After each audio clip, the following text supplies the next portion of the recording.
Hello, in this video I'm going to talk about the Intrepid 8x10 Mark II, some of the differences with the Intrepid Mark I, and some of the mods that I had to do to make the camera work a little bit better for me. So starting from the bottom of the camera bed is now made entirely of metal, which makes the camera more rigid. This is good, but also may add to the weight of the camera. In fact, this is about 10 or 20% heavier than the first edition of the camera.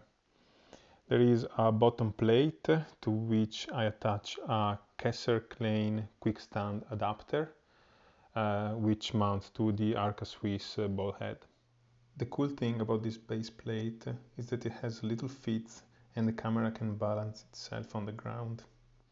The front standard allows for ample movements. We have all the four movements: rise and fall, tilt, swing, and shift. And there are now two separate knobs that control the rise and fall and the tilt mechanism. It's not super smooth, but it does work, and I usually prefer to do first the rise and fall adjustment and later the tilt and shift. In comparison with the Mark I, the Mark II is stiffer, but the movements are not very smooth. Perhaps it is cut very precisely, and this makes the mechanism catch on the rails a little bit. Moving now to the side of the camera, we see the bellow. Bellows is probably the best improvement from the Intrepid Mark I in my opinion. It's a great material. It's a modern, rubbery, really tough material. It's waterproof. It's really stable. It doesn't sag. I think it's the best bellows I've ever seen in any 8x10 or even 4x5 camera that I've ever used. Then if we go to the back of the camera, we have the ground glass, which is just an average normal ground glass. Not particularly good, but for the price point of this camera, I think we cannot desire anything better. And one thing is that I had to really remove it and clean it properly because it came really dirty and soaked in some maybe oils from production. So if you don't see very well from your ground glass, just make sure you clean it out from the inside. Then we have a different way to move the film holder from the vertical to the horizontal position. Now there are these 3D printed hooks. It's a really simple mechanism and nothing falls off because there are some powerful magnets holding this together. The 8x10 Mark II can be stored with the back in either vertical or horizontal position. And to mention on the back standard also, we have only the tilt mechanism, and there is this knob here, this hole that you can use to set the zero position of the camera. Let's go now talk about the focusing mechanism. There is this screw that very slowly moves the focus, but it's very accurate. Focus doesn't move even if the camera is pointing straight back, and I think it's great. I love it. It's slow, but if you do 8x10 photography, probably it's the least thing you care about. The only one thing is that there is no stop mechanism, so essentially if you continue to extend the bellows, this is just going to fall off. And this actually almost happened to me.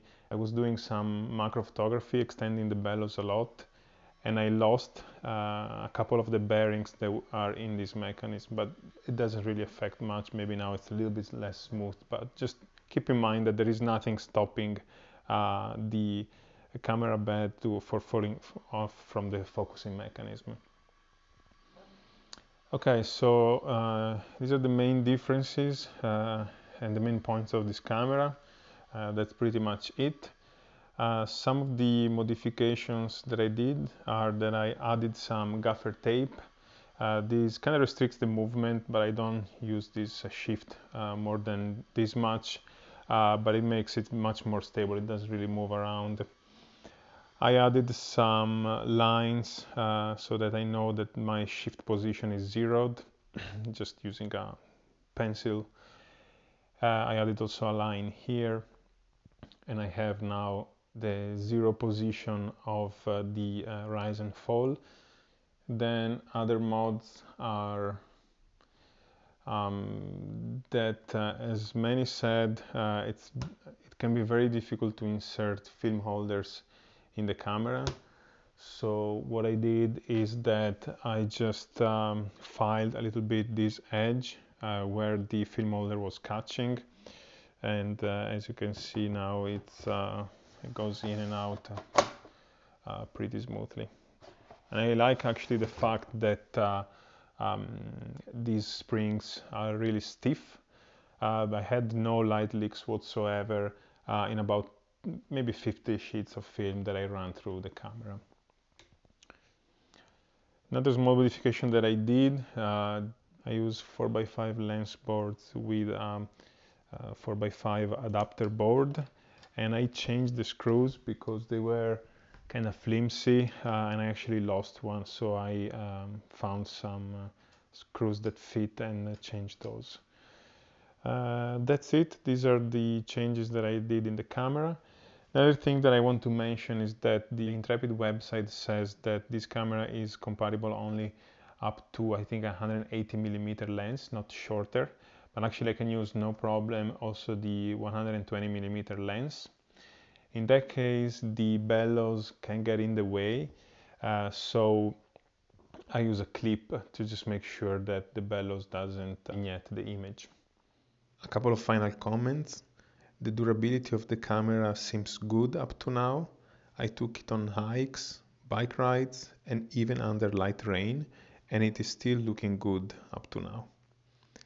There are a couple of defects on the back where the hinges connect to the frame, on the sides, and on the edges of the ground glass, but nothing major. That's it. If you have any question, add it in the comment. Have a nice day.